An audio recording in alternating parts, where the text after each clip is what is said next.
Hello friends, welcome to our YouTube channel be proactive. हम इसका already part 1 cover कर चुके हैं, जिसमें हमने हमारे चैप्टर की समरी कवर करी थी। आज के इस पार्ट में हम कवर करेंगे इस चैप्टर के क्वेश्चन आंसर्स। ये आपका चैप्टर है what, where, how and when. तो बिना किसी देरी के, बिना टाइम वेस्ट के हम अपना वीडियो स्टार्ट करते हैं। तो लेट्स मूव ऑन। आपका जो फर्स्ट क्वेश्चन है ये आपका है मैच द फॉलोइंग। इसमें आपको ये इसके सही सीक्वेंस में इनको मैच करना है। तो चलिए जल्दी से मैं इसको थोड़ा सा शॉर्ट कर देता हूँ।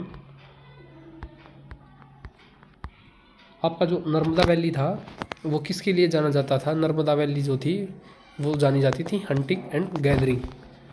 जैसे ये आपका क्वेश्चन था match the following, Narmada valley क्या किसके लिए जानी जाती थी? हंटिंग एंड गैदरिंग के लिए। मगध किंगडम जो था आपका वो क्या था? वो था the first big kingdom. Garo Hills किसके लिए जानी जाती थी? गैरो हिल्स जानी जाती थी अर्ली एग्रीकल्चर के लिए। एंड इंडस एंड ट्रिब्यूटरीज का आंसर होगा द फर्स्ट सिटीज़। ये आपके पहले शहर थे जिसके यहाँ पे ये किनारे बसे थे। Ganga valley cities about 2500 years ago. Move on our second question. List one major difference between manuscripts and inscriptions. इस क्वेश्चन में आपको ये बताना है कि मानूस्क्रिप्ट्स में और इंस्क्रिप्शन में क्या डिफरेंस है। तो पहले मैं इसको आपको एक्सप्लेन कर देता हूँ। जो मानूस्क्रिप्ट्स हैं वो आपकी जो थी वो ओल्ड बुक थी आपकी, जो मानूस्क्रिप्ट्स पे लिखी जाती थी। यूजली एक तांबर पत्थर जो बताया था मैंने, पाम लीफ, उसके ऊपर लिखी जाती थी, हैंड से लिखी जाती थी ये। और जो इंस्क्रिप्शंस होती थी ये आपकी हार्ड सरफेसेस सच एज जैसे स्टोन मेटल, जो जैसे कि भीमबेटका गुफा थी जो आपके मध्य प्रदेश में है, जो दीवार के ऊपर जो आकृति मिलती थी वो उनको हम इंस्क्रिप्शंस बोलते हैं। और मानूस्क्रिप्ट्स होते हैं जो हस्तलिखित दस्तावेज होते हैं, उन्हें मानूस्क्रिप्ट बोलते हैं। तो इसकी डेफिनेशन मैं आपको प्रॉपर बता देता हूँ। The old book written by hands are called manuscripts and they are usually written on palm leaf और an specially prepared bark of a tree known as a birch which grows in the Himalaya region. ये एक पत्ते के ऊपर लिखी जाती थी, हाथ से लिखी जाती थी। और ये किस रीजन में पाई जाती थी? ये आपकी हिमालय रीजन में पाई जाती थी। इसका आंसर ये था आपका मानूस्क्रिप्ट का। इंस्क्रिप्शन देखते हैं। Inscription are written on hard surfaces such as stone और मेटल। इंस्क्रिप्शन भी होती थी जो हस्तलिखित होते थे ये भी, या फिर किसी जैसे कलाकृति करते थे, वो आकृति बनाते थे दीवार पे, या तो वो किसी मेटल पे बनाते थे या फिर आपकी जो रॉक्स होती थी उन पे वो बनाते थे। तो ये आपकी इंस्क्रिप्शंस थी।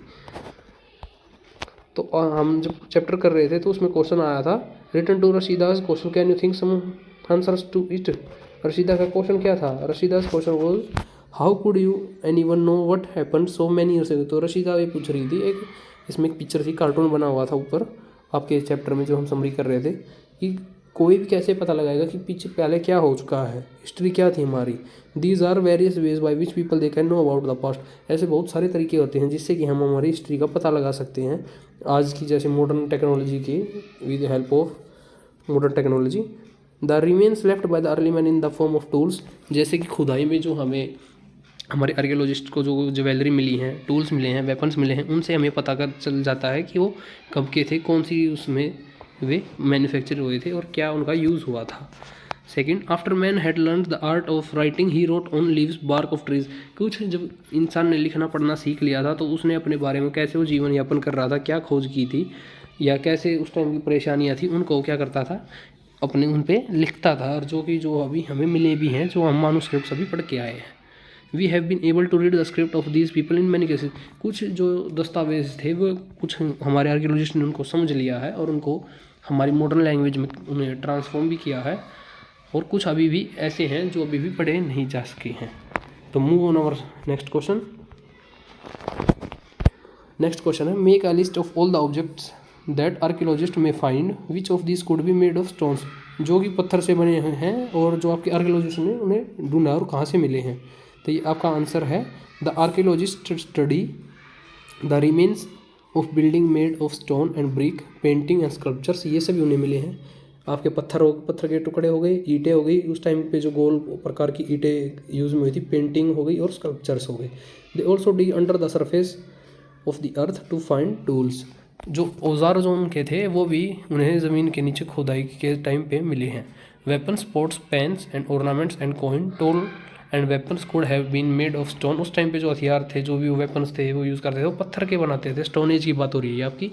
Buildings were also made of stone. ये आपका था, आप इसे नोट कर सकते हैं, स्क्रीनशॉट ले सकते हैं आप इसका। चलते हैं नेक्स्ट क्वेश्चन पे। Why do you think ordinary man and women did not generally keep records of what they did. तो क्या करते थे? Ordinary man did not keep a record of that they did because they did not know how to read and write. जो ordinary man था, आम इंसान थे, उन्हें ये नहीं पता था लिखना कैसे है, how to write, how to read, कैसे पढ़ाई करनी है। They are specialised class of people called scribes who recorded all the events. और जो पढ़े लिखे इंसान होते थे, जो जर्नली जिनको इस चीज़ की नॉलेज होती थी, वो उस चीज़ इवेंट्स को अपने दर्ज करवा देते थे उस टाइम पे। जैसे कि जो राजा महाराजा होते थे, इंसान तो बहुत सारे थे, लेकिन कुछ ऐसे थे जिन्होंने अपना जीवन यापन कर लिया और सिर्फ चले गए। लेकिन कुछ उस टाइम पे जो नॉलेजेबल पर्सन थे, पढ़े लिखे थे, उन्होंने अपने बारे में दर्ज करवाया इतिहास में, जिससे कि आज हम उन्हें पढ़ रहे हैं। ये आपकी ये बात हो रही थी। Next question, describe at least 2 ways in which you think the lives of kings would have been different from those farmers. ये आपकी वही बात आ गई कि जैसे जो कम पढ़े लिखे इंसान थे, या फिर जो पुअर पीजेंट्स थे, फार्मर्स थे, गरीब तो तबके के इंसान थे, उनमें और एक राजा में क्या डिफरेंस था। तो ये आप खुद भी अंडरस्टैंड कर सकते हैं, कुछ भी देख सकते हैं, देखा होगा आपने, जैसे मूवीज़ में जो दिखाते हैं कि एक राजा की कितनी आलीशान और एक अच्छी ज़िंदगी होती है, और एक आम इंसान को भूखा रहना पड़ता है, किसान को। ये आपकी चीज़ दर्शाई गई है इसमें। हम आंसर पे आते हैं। The king led a luxurious life. जो एक राजा होता था वो क्या करता था, टैक्स इकट्ठा करता था, और एक उनका जो पूरा परिवार था वो एक लग्जीरियस लाइफ जीता था। जैसे कि आप अभी भी देख सकते हैं कि जो रिच पर्सन है और जो बेचारे गरीब हैं, उनकी लाइफ ऑफ लिविंग में कितना, लिविंग स्टैंडर्ड में कितना ज़्यादा अंतर होता है। ही made all the decision for the society and looked after their welfare. वो पहले अपने लिए देखते थे। ही made all decision for the society, ये यहाँ पे लिख रखा है, चलो यही है इसका वैसे। He made all the decision for the society and looked after their welfare. They lead the armies in war. उस टाइम पे वो बोलते थे वही, आप हमें टैक्स दो, हम आपकी सिक्योरिटी देंगे आपको, और आपके लिए जो अच्छे डिसीजन होंगे वो लेंगे। लेकिन सभी को इसकी सच्चाई पता है, अभी इस चीज़ को खुद भी कंपेयर कर सकते हैं। Farmers they worked very hard to grow crops for the people, they led an ordinary life where they could barely fulfil their needs. वो इतनी मुश्किल कड़ी धूप में बहुत सारी परेशानियों को झेलते थे, और फिर अगर अपने खेती बाड़ी करते थे और अपना जीवन यापन कर पाते थे। ये इनकी दोनों की जीवन यापन में आने वाली जो भी प्रॉब्लम्स थी वो ये थी। तो आज की वीडियो में हम यही इतना ही करेंगे।